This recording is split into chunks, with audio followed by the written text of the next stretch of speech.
Hello and welcome to UPSC intricacies. आज हम agriculture के फर्स्ट लेक्चर में बात करेंगे लैंड एंड लैंड रिफॉर्म्स के बारे में। And along with the content I am gonna provide you, we will also solve one PYQs so that you may get satisfied कि हमने जो भी कंटेंट पढ़ा है that is more than enough actually, कि आप एक यूपीएससी के आंसर को बहुत ही ब्रिलियंट वे में आंसर कर पाए। ओके, सो स्टार्ट करते हैं हम बेसिकली लैंड के एक ओवरव्यू से या उसके कुछ स्टैट से। So the first stat is that India occupy 2.41% of the global land and support around 18% of the world's population. और जो हम सेकेंड स्टैट की बात करते हैं वो ये है कि 89.4% of the Indian farmers have the small land holdings and this data is as per the economic survey of this particular year 2023 and 24. Okay, so you can definitely quote this data. अब बात कर लेते हैं कि small land holdings किसे consider किया जाता है। तो कोई भी ऐसा ज़मीन का टुकड़ा जिसकी जो एरिया है that is less than 2 hectare, तो उस ज़मीन को स्मॉल लैंड होल्डिंग के अंदर कंसीडर किया जाता है। अब हम बात करते हैं लैंड से जुड़े कुछ चैलेंजेस की, कि अगर कोई भी लैंड, अगर हमें जनरली क्वेश्चन कोई आ जाता है, कोई भी एक ब्रॉड क्वेश्चन आ जाता है लैंड के चैलेंजेस के बारे में, सो हम इस वे में लिखेंगे। So I have divided it into this aspects actually, जिसके अंडर आप सोच पाएंगे, वहाँ पे ब्रेनस्टॉर्म कर पाएंगे। So the first aspect is ownership and the tenure related challenges. The second one is fragmentation, third one is unsustainable and the last one is governance policies and related issues. अगर हम बात करें ownership और tenure के related क्या क्या challenges हो सकते हैं लैंड के regarding, so the first thing is कि लैंड टाइटल्स और नॉट फिक्स्ड, कि लैंड टाइटल किसे दिया जाना चाहिए या किसे नहीं। It was a major question. Now the second challenge is land records, क्योंकि लैंड रिकॉर्ड्स जो पुराने लैंड रिकॉर्ड्स हैं, ऑल्दो अभी के लैंड रिकॉर्ड्स डिजिटाइज हो रहे हैं, बट पुराने लैंड रिकॉर्ड्स का क्या, जो अभी भी किसी एक सरकारी ऑफिस में धूल खा रहे हैं, जिनका कोई रिकॉर्ड नहीं है। That was a major question, right? So it was also a challenge. Now if we talk about the third challenge, it is regarding the tenure for the tenants. अगर कोई टेनेंट किसी की ज़मीन पर काम कर रहा है, तो अगर वो कितनी देर काम करता है तो वो ज़मीन उसकी होती है, या कुछ भी उसके रिगार्डिंग कोई भी ऐसा फॉर्म नहीं है कि एक जो टेनेंट है वो सिक्योरली वहाँ पे काम कर पाए। सो this was also an issue regarding the land.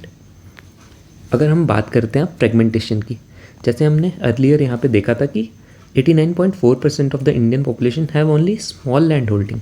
So this was also an issue, right? जिसकी वजह से the first challenge which arise is reduce economies of scale. अब इकोनॉमीज ऑफ स्केल का क्या मीनिंग है?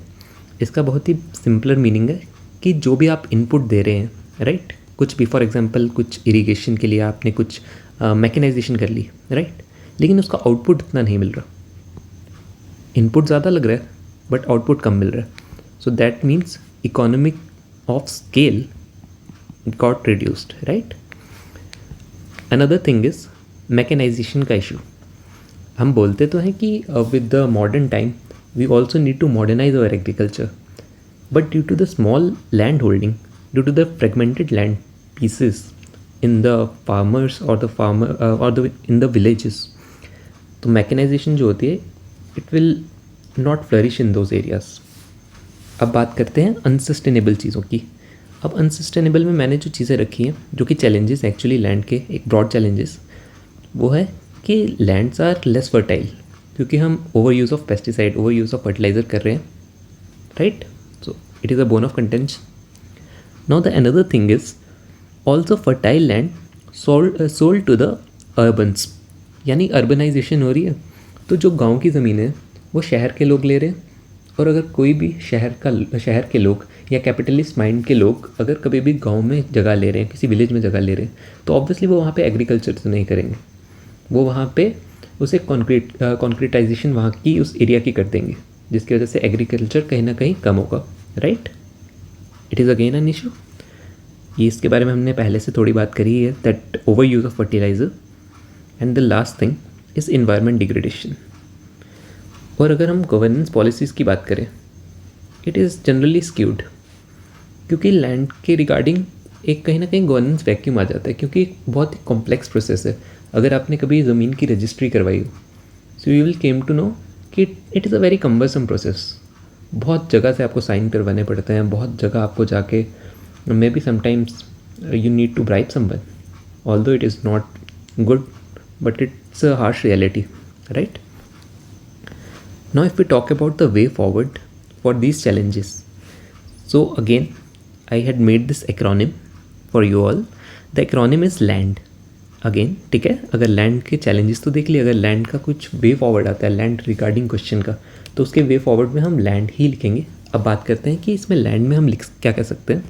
अब एल से 3 टर्म्स हैं जिसके बारे में आप लिख सकते हैं कि we need to rationalize our land reforms. Again the second term is land records need to be digitize, जो कि अभी हो रहे हैं। सो ये अभी प्रोग्रेस में है, अच्छी चीज़ है। The another thing is the land consolidation needs to be there. Okay, अब हम ए से अगर आएँ तो ए में मैंने 4 पॉइंट्स लिखे हैं। That first point is agriculture research need to be more foster, agriculture technology needs to be flourish, afforestation needs to be there. अगर एफॉरेस्टेशन होगी तो सॉइल फर्टिलिटी कहीं ना कहीं इंक्रीज होगी। And the last thing in this A segment is agroecology. हम climate को ध्यान में रखते हुए क्लाइमेट स्मार्ट एग्रीकल्चर अगर करेंगे तो हम कहीं ना कहीं लैंड जो है उसकी जो क्वालिटी है उसे इंश्योर कर पाएंगे। Now an, with an I had wrote this thing that natural resource management, it is a sign of management actually. So natural resource management needs to be there, जिसमें हम सॉइल कंजर्वेशन कर सकते हैं, watershed management कर सकते हैं। And then D stands for we need to develop better infrastructure and the policies, right? So ये तो हो गया broad aspects लैंड के challenges और लैंड के way forward के बारे में। अब आते हैं हम हमारे मेजर टॉपिक पे, that is land reforms। तो लैंड रिफॉर्म्स की अगर बात करें तो initially I want to talk about the background of this land reform, कि कहाँ से ये आइडिया आया कि हमें लैंड रिफॉर्म्स लाने चाहिए। सो फर्स्टली ये जो आइडिया था it got ignited from the Bardoli Satyagraha. उसके बाद सिविल डिसओबीडियंस मूवमेंट में जब there was a slogan that no tax no rent need to be given to the British government, right, कहीं ना कहीं यहाँ से और फ्लरिश करता है। उसके बाद ऑल इंडिया किसान सभा, यहाँ पे भी जो फीलिंग्स थी वो इसी रिगार्डिंग थी कि जो लैंड रिफॉर्म्स है वो लाए जाएँ, जो टेनेंट्स हैं उनका भला करा जाए, राइट। उसके बाद अगेन कराची सेशन में न्यू इकोनॉमिक पॉलिसीज़ आती हैं और एट लास्ट फर्जीपुर सेशन में लिविंग वेजेस की बात करी जाती है। सो जब इतना सारा एक कंसोलिडेटेड बेस प्रिपेयर हो जाता है, सो इस बेस के ऊपर काम करते हुए कहीं ना कहीं हमारे इंडिपेंडेंट इंडिया में लैंड रिफॉर्म्स जो है उसे अचीव किया जाता है। So this is the base line, right. अब हम बात करते हैं what is the need of these land reforms. पहली चीज़, अगर आपने फंडामेंटल ड्यूटीज़ ध्यान से पढ़ी है, so article 39B and article 39C will tell the state that to go for the land reforms is there legal obligation. Okay, अब कहा क्या गया है इन दोनों आर्टिकल्स में। Firstly it will say that there needs not to be the concentration of wealth, कि एक ही आदमी के पास सारे पैसे हो जाए तो वो कहीं ना कहीं हमारी सोसाइटी के लिए अच्छा नहीं, right. And the another 39C will say this thing that distribution of wealth need to be in the egalitarian and equitable manner, right? So इस वजह से लैंड रिफॉर्म्स कहीं ना कहीं अगर हमें कॉन्स्टिट्यूशन बता रहा है तो हमें लाना ज़रूरी है। द अनदर थिंग इज़ कि ज़मींदारी सिस्टम को हमें अबॉलिश करना था, उसे काउंटर करना था, क्योंकि ज़मींदारी जो सिस्टम था it was very oppressive in nature. तो हमें ऑब्वियसली इसे सही करना था, इसलिए लैंड रिफॉर्म लाए गए। The another issue is intermediaries बहुत थी, तो इसे टैकल करने के लिए लैंड रिफॉर्म्स लाए जाने चाहिए या लाए गए, right. Another issue is indebtedness, जो कि एक डेट ट्रैप क्रिएट हो जाते थे, उसे टैकल करने के लिए भी लैंड रिफॉर्म्स कहीं ना कहीं हेल्पफुल रहे हैं। Again the another point is absentee landlordism, जिसके अंडर जनरली क्या होता है कि एक लैंड के पीस में जो का मालिक है उसने लैंड उसकी है, लेकिन उसने जताया गवर्नमेंट को कि ये एक एग्रीकल्चरल लैंड है, जबकि वो थी नहीं, राइट। तो ये वाली लैंड वेस्ट जा रही है। तो ऐसी चीज़ को टैकल करने के लिए भी ये लैंड रिफॉर्म्स लाना ज़रूरी थे। The another 3 things are equality in social standing. Obviously हमें हर एक सोसाइटी के सेगमेंट में जितने भी लोग हैं उन सबको बराबर अगर दर्जा देना है तो कहीं ना कहीं ये लैंड रिफॉर्म्स यूटिलाइजेबल हैं। The second last point is solve subinfeudation. क्योंकि जब इंडिया आज़ाद हुआ, so India had inherited a semi feudal agrarian structure. So उसे टैकल करने के लिए कहीं ना कहीं ये लैंड रिफॉर्म ज़रूरी है। एंड लास्ट अगेन इन्हीं सब से एक इन्हीं का एक्सट्रैक्ट कह सकते हैं for the accessing the credits actually. क्योंकि अगर आपके पास कुछ बेस मटेरियल आपके पास होगा, जैसे आपकी खुद की लैंड है, तो आपके लिए क्रेडिट लेना आसान हो जाएगा। तो उसे इंश्योर करने के लिए भी लैंड रिफॉर्म ज़रूरी थे।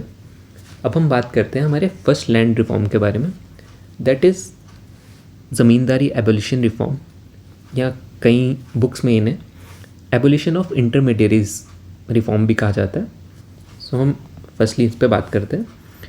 एक्चुअली जो ये ज़मींदारी है, this was a title actually, and this title was given by the Britishers, right.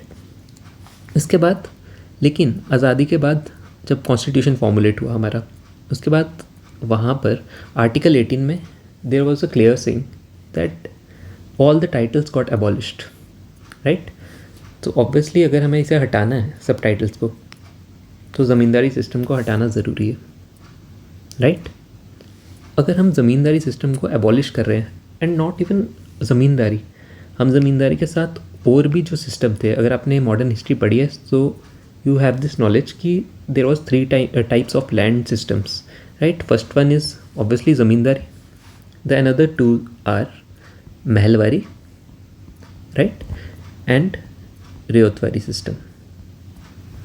सो इसे हटाने के लिए ये रिफॉर्म लाया गया, जिसकी वजह से बेनिफिट क्या क्या मिले, दैट 20 मिलियन टेनेंट्स जो थे उन्हें जो लैंड ओनरशिप प्रोवाइड करी गई, राइट, क्योंकि इक्विटेबल डिस्ट्रीब्यूशन करनी थी हमें। लेकिन अब यहाँ पे चैलेंजेस क्या आते हैं, दैट पर्सनल कल्टीवेशन लैंड जो थी उसे अलो कर दिया गया। अगर आप पर्सनली कोई भी लैंड कल्टीवेट कर रहे हैं, चाहे आपके पास जितनी भी ज़मीन हो, आप कर सकते हैं, राइट। सो यहाँ पे ये जो पर्सनल कल्टीवेशन लैंड है, इसकी जो डेफिनेशन थी that is not clear at that time कि किसे बोलेंगे personal cultivation. So this was a major issues, right. The another thing is state level collusion जो कि उस समय होती थी। It is very unfortunate but yes it is reality. So these were the challenges, but overall अगर देखा जाए in broader context, सो जो हमारा पहला लैंड रिफॉर्म है उसे पैन इंडिया सक्सेस मिला, राइट। और इसकी वजह से कहीं ना कहीं जो इंडिया के टेनेंट्स थे या स्मॉल लैंड ओनर्स थे वो डेट ट्रैप से बाहर आ पाए। सो ये इसकी एक जीत मानी जाती है, और ये pan India it was a successful mission. अब हम बात करते हैं सेकेंड रिफॉर्म की, that is the tenancy reform, right. इसमें जो बात करी गई, पहली चीज़ की security of tenure of the tenants. मतलब ऐसा नहीं है कि आप आज किसी टेनेंट को अपनी ज़मीन पे लगाएं और कल को बोल दें कि नहीं आपको तो हम निकाल रहे हैं। So there needs to be some formal agreement कि 2 साल तक ये टेनेंट यहाँ पे काम करेगा। सो इसे एश्योर किया गया। Then the second thing is rent, कि कितना रेंट होगा, एक फिक्स अमाउंट कि इससे ज़्यादा नहीं ले सकते या इससे कम नहीं ले सकते, that is also ensured. And the third thing is ownership. Ownership rights were given to tenants, but it was not that successful, क्योंकि कोई भी अपनी ज़मीन क्यों देना चाहेगा, राइट। तो लोगों ने काफ़ी लीगल लूप होल्स का फ़ायदा उठाया और कहीं ना कहीं इसे इतना सक्सेसफुल नहीं बनने दिया। बट ऑल दो अगर हम इंडिया की बात करें तो स्पेसिफिकली वेस्ट बंगाल और केरला में जो ये टेनेंसी रिफॉर्म था उसने बहुत ही अच्छा परफॉर्म किया। And you can also quote an operation name which is operation Barga, जिसकी मदद से जो ये टेनेंसी रिफॉर्म था ये केरला और वेस्ट बंगाल में अच्छा परफॉर्म कर पाया as comparison to other states. लेकिन इसमें भी कुछ चैलेंजेस थे हमारे सेकेंड रिफॉर्म में। वो चैलेंजेस क्या कहते जिसकी वजह से ये पार्शियली सक्सेसफुल रहा हमारा tenancy reform. Okay, so the first challenge is that oral and undocumentation begin, कि अब पॉपुलेशन इतनी ज़्यादा इंडिया की, तो कहीं ना कहीं लोगों ने अपनी लैंड रिकॉर्ड्स को डिजिटाइज उसे रिकॉर्ड करना ही प्रेफरेबल नहीं समझा। उन्होंने गवर्नमेंट को बताया ही नहीं कि हमारे पास इतनी ज़मीन है। अब हम बात करें अदर चैलेंज की, that challenge is right to resume land and evict on notice. This was also an issue. The third issue is collusion with bureaucracy. जो local bureaucracy थी, it is mostly जो आपके we can say local level पे, जैसे पटवारी, तहसीलदार, वो कहीं ना कहीं जो इन लैंडलॉर्ड्स थे, जो बड़े लैंडलॉर्ड्स थे, उनके साथ मिलकर कहीं ना कहीं इन रिफॉर्म्स में जो लूप होल्स थे उनका फ़ायदा उठा रहे थे। The another challenge is non presence of land record, क्योंकि यहाँ पे ऑब्वियसली अगर कहीं ना कहीं उसे रिकॉर्ड ही नहीं, उसे रजिस्टर ही नहीं करा जा रहा है, तो it is an outcome actually, there is non presence of land records, right.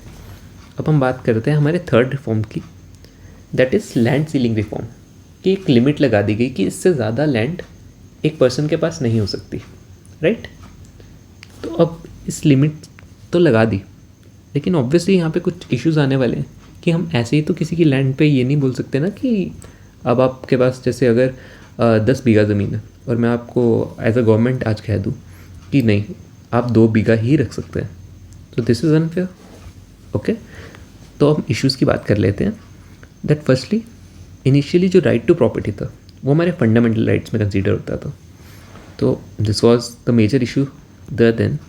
उसके बाद लैंड रिकॉर्ड्स ऑब्वियसली नहीं थे, डाटा हमारे पास अवेलेबल नहीं था, उस समय की बात है।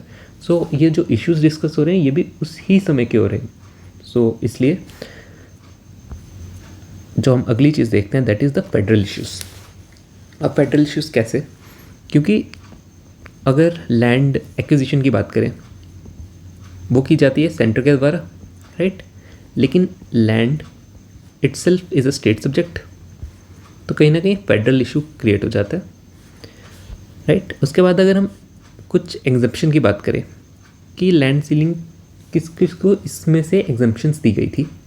So firstly efficiently managed high investment land, अगर कोई ऐसी लैंड है जहाँ पे बहुत ही हाई इन्वेस्टमेंट प्रोड्यूस हो पा रही है तो उनको इसके एम्बिट के बाहर रखा गया। This was a major issue actually, right, क्योंकि ये डिफाइन नहीं है ना कि efficient managed high investment land होगी क्या, it is not well defined at that time particularly, so again it was an issue. उसके बाद another thing is non applicable on family, it is applicable on individual, लेकिन अब मान के चलिए कि पहले मेरे पास 4 हेक्टेयर का एक लैंड का पीस था, राइट, लेकिन 4 हेक्टेयर में रख नहीं सकता क्योंकि ये लॉ इंडिविजुअल पे लगता है।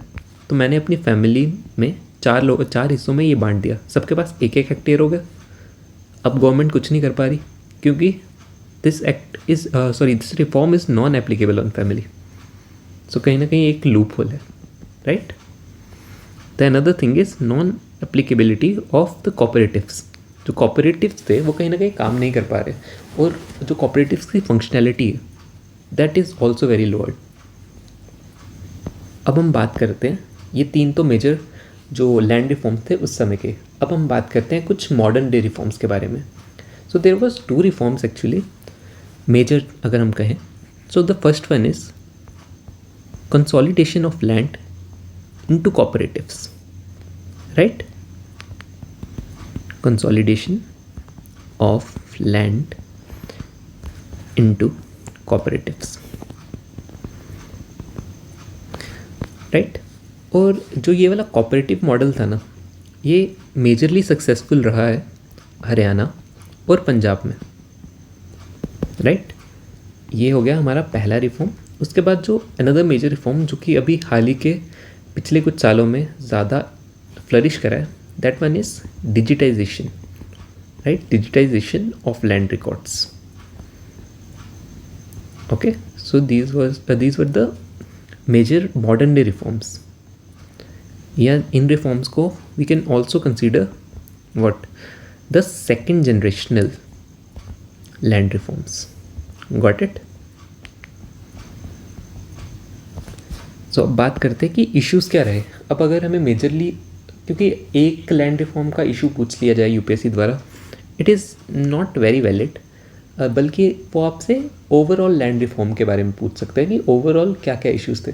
तो मैंने उन्हें एक जगह पे लिख दिया, सो ताकि आप एट द लास्ट मोमेंट ये रिवाइज कर पाए कि लैंड रिफॉर्म्स के मेजर इश्यूज़ क्या हैं. So the first one is political will is not there to bring these reforms. The second thing जो हमने पहले भी देखी, lack of records, lack of data, right. Another thing is collusion with the bureaucracy, right. Lack of awareness in the farmers, in the tenants actually. उसके बाद वेग जो exemption थी, दैट वाज वेरी वेग, क्योंकि हमने जनरली यहाँ पे भी कुछ एग्जम्पशंस देखी थी, right. All these are the loopholes actually. So the exemptions are very vague, not clearly defined. Another issue is federal issue, जो हमने ऑलरेडी डिस्कस करा है. उसके बाद देखा जाए तो there was the caste based ownership, क्योंकि जैसा मैंने आपको बताया कि इंडिपेंडेंस के टाइम पे India inherited a semi feudal agrarian system. So obviously ये कास्ट बेस्ड ओनरशिप का जो फंडा था वो कहीं ना कहीं था उस समय. So this was also a bone of contention कि लैंड रिफॉर्म्स कैसे लाए जाएँ इसके बावजूद. Then at last it is a very cumbersome and a very complex process, क्योंकि बहुत सारी चीज़ें हैं इन लैंड रिफॉर्म्स में. तो एक कॉमन पर्सन कैसे समझ पाएगा कि इन लैंड रिफॉर्म्स में उन्हें क्या क्या चीज़ें प्रोवाइड करी जा रही हैं. ओके, सो हमने मेजरली जितनी भी चीज़ें थी लैंड रिफॉर्म और लैंड के बारे में ब्रॉडली वो हमने पढ़ ली हैं. Now let us discuss one previous year question and I will also show you कि हमने जो जो चीज़ें पढ़ी हैं उसके बेस पे खाली हम एक अच्छा ब्रिलियंट आंसर कैसे लिख पाएंगे जिसमें हमें यूपीएससी के चेकर एटलीस्ट 5 to 5.5 मार्क्स हमें अवॉर्ड करे इन अ 10 marker. Okay, so let's start with the PYQ. ये मैंने ऑलरेडी लिखा हुआ है. This was my practice days जब मैंने ये टेस्ट लिखा था. So the question was, it is a PYQ actually. So the question is how did land reforms in some parts, right, not in pan India, in some parts of the country helps to improve the socio-economic condition of the marginal and small farmers. So अभी फ़िलहाल आप introduction को छोड़िए, हम major पहले body पे बात कर लेते हैं. देखिए मैंने क्या लिखा है, land reforms and its impact on small farmers, जो कि क्वेश्चन की डिमांड थी. मैंने उसे मीट कर दिया पहले ही एक हेडिंग बना के, ताकि एग्जामिनर को ये रियलाइज़ हो कि मैंने जो क्वेश्चन है उसकी डिमांड को एग्जैक्टली मीट करा है. अब देखिए लैंड रिफॉर्म्स को मैंने 1 by 1 यहाँ पे डिस्कस करा. तो first one is abolition of intermediaries, right. इसमें मैंने क्या लिखा है, जो हमने बात करी थी हमारे पहले रिफॉर्म में, zamindari, mahalwari and ryotwari system was completely abolished nationwide. क्योंकि मैंने आपको बताया था कि इसका पैन इंडिया सक्सेस था जो हमारा पहला रिफॉर्म था, राइट. तो यहाँ पे तो हम जो उन्होंने यहाँ पे क्वेश्चन में पूछा गया कि some parts of the country. तो अब ऑब्वियसली अगर पहला पैन इंडिया सक्सेसफुल है तो हम कैसे लिख सकते हैं कि एक जगह के बारे में. तो इसलिए मैंने यहाँ पे लास्ट में नेशन वाइड लिख दिया, राइट. एंड ये चीज़ भी हमने डिस्कस करी थी, small farmers were save from debt trap, right. उसके बाद सेकेंड रिफॉर्म के बारे में which was the tenancy reform. इसको भी मैंने फ्लो चार्ट के फॉर्म में यहाँ पे रिप्रेजेंट कर दिया कि टेनेंसी रिफॉर्म में कहा क्या क्या गया. Firstly regulation of rent, security of tenure, ownership right to tenants. अब बात करें कि ये सक्सेसफुल किन किन एरियाज़ में रहा. एड ऑल्सो टीच यू कि it was largely successful in West Bengal and Kerala. ये मैंने आपको बताया था. एंड एग्जाम्पल में मैंने जो आपको चीज़ पढ़ाई ऑलरेडी, दैट इज़ ऑपरेशन बरका, वो आप इस तरह से एग्जाम्पल में लिख सकते हैं. सो आप देख रहे हैं किस तरह से स्ट्रक्चर किया गया. वही चीज़ें हैं जो मैंने आपको पढ़ाई, उसी चीज़ को अगर आप यहाँ पे इस तरह से लिख रहे हैं, so it will appear very we can say fruitful, right. आगे क्या लिखा है मैंने, in such areas inequality reduced obviously and food security improved as well. और तीसरा मैंने लिखा है लैंड सीलिंग रिफॉर्म के बारे में. For redistribution purpose West Bengal shares of total surplus land distributed was almost 20% of all India, and it leads to better access to credit. We had already discussed this thing, and it will ensure social justice. अब हमने ये modern day reform में किया था, but although it is not that modern obviously, तो मैंने इसे यहाँ पे 4th पॉइंट बना के लिख दिया, क्योंकि कंटेंट अगर कम हो तो आप इस तरह से ऑब्वियसली बढ़ाएंगे किसी भी आंसर में. सो मैंने लिखा consolidation of land into cooperatives, and उन्होंने स्टार्टिंग में क्वेश्चन में पूछा था सम पार्ट्स, तो मैंने वही एड्रेस यहाँ पर भी किया. It is successful in Haryana and Punjab, and what its achievement that it helps in better price realization, क्योंकि अगर एक ग्रुप होगा फार्मर्स का तो वो बेटर बार्गेन कर पाएगा अपने प्राइस के लिए, right. And the another achievement is it improved the capital investment. अब हम कुछ चैलेंजेस मैंने, क्योंकि हमने खाली यहाँ पे इनके पॉजिटिव लिख दिए, तो ऑब्वियसली हमें कुछ उसके चैलेंजेस बताना ज़रूरी है एक आंसर को बैलेंस्ड आंसर बनाने के लिए. So I had wrote this thing in a very flow chart manner that pending challenges in land reform. The first thing, agriculture as a state subject which will leads to a federal issue. ये हमने बात करी ही थी. Inclusion and exclusion error रहते हैं. Loosely framed policies हैं, क्योंकि इतने सारे तो लूप होल्स हमने अभी लेक्चर में देख ही लिए. Again the issue of fragmented land holding. So अब आप मुझे ये कंटेंट देख के बताइए, इसमें से हमने क्या चीज़ नहीं पढ़ी थी. हमने सारी चीज़ें ही तो पढ़ ली. तो हम, अगर हमें ऐसा कोई क्वेश्चन पूछ लिया जाए तो हम ऑब्वियसली आंसर कर सकते हैं, राइट. एंड 2024 का अगर आप GS3 का एग्ज़ाम जाके देखेंगे तो there was a question regarding land reforms, तो आप उसे सॉल्व करने की कोशिश कीजिएगा. So you definitely be able to solve that question. अब हम बात कर लेते हैं इंट्रोडक्शन एंड कंक्लूजन की. ऑब्वियसली अगर आपको ये कोट करना है, इसे आप याद करके कोट भी कर सकते हैं, क्योंकि मैंने ये टर्म्स आपके सामने ऑलरेडी पहले भी यूटिलाइज़ करी हैं, तो आप भी कर सकते हैं इस तरह से. At independence India inherited again a semi feudal agrarian structure where ownership was highly concentrated in few landlords. This later called for land reforms post independence. जिस ये रीजन लिखते हैं, इसकी वजह से लैंड रिफॉर्म आया, right. So it's a decent introduction, right. And if we talk about the conclusion, मैंने यहाँ पे भी एक वे फॉरवर्ड हम उस तरह से कुछ लिख सकते हैं, क्योंकि हमने लास्ट में चैलेंजेस लिखे हैं, तो हमें एंड चैलेंजेस पे कभी नहीं करना है, किसी नेगेटिव टोन पे हमें एंड नहीं करना होता है क्वेश्चन. सो दैट्स वाई मैंने यहाँ पर कुछ वे फॉरवर्ड के टर्म्स में लिखा हुआ है ये conclusion. And the conclusion is thus the reforms like digitization of land records along with gender sensitive norms, right. ये मैंने खुद से लिख लिया एक अलग से पॉइंट, ताकि एग्जामिनर की जो आई है वो कहीं ना कहीं स्टे करे. सो क्या लिखा है, digitization of land records with gender sensitive norms help us to realize the true potential of second generational land reforms. So देखिए, जो भी मैंने आपको आज लेक्चर में पढ़ाया उसकी मैंने आपको यूटिलिटी दिखाई. This was the answer written by me. और कंटेंट देखिए और ये आंसर देखिए, it's a sort of replica.